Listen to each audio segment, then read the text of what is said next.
Hi guys, ako nga pala si Ron. Tara, samahan niyo ako kasama aking prostetiko.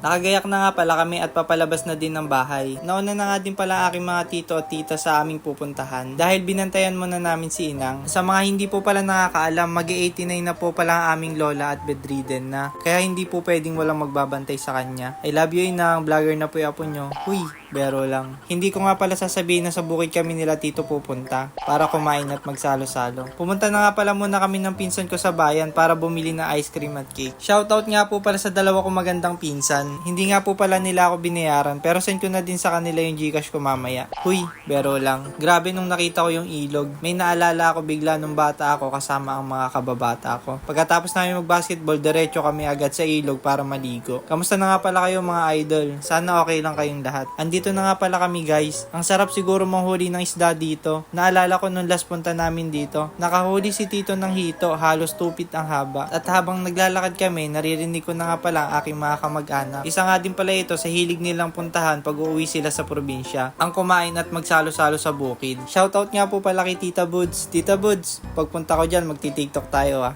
Shoutout din po sa inyo, Ate Carissa. Thank you po sa pag-support at sa pag-aabang palagi ng vlog ko. Mag-iingat ka palagi. Isa nga din pala ito sa masayang banding na aming buong pamilya pag uuwi sila dito galing Manila. Sa totoo lang, madami pang kulang dahil busy din sa trabaho. Sana sa susunod makumpleto din tayo para mas masaya. Tara guys, kain tayo.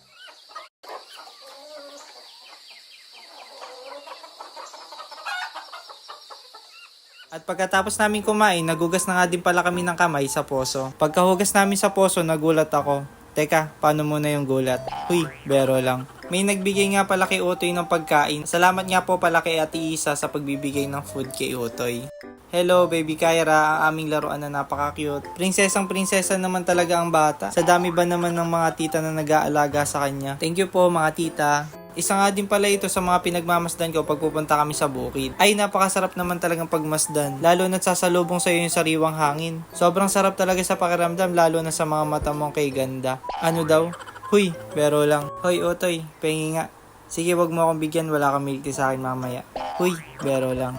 So yun guys, mauna na nga pala kaming umuwi sa kanila dahil nag-aaya ang mga pinsan ko na gumala. At habang papalabas nga pala kami, pinababa mo na ako ni kuya para manduhan siya. Baka kasi tumama yung likod na nasakyan niya. Syempre, easy 4K din yun. Grabe ang putik guys. Good luck kuya. At nang makasakay na ako sa sasakyan, syempre isinara ko na yung pinto. Sheesh, puro putik yung sapatos ko. Good luck na lang talaga sa'yo kuya. Dumaan na ulit kami sa tulay. O sige na, bye bye.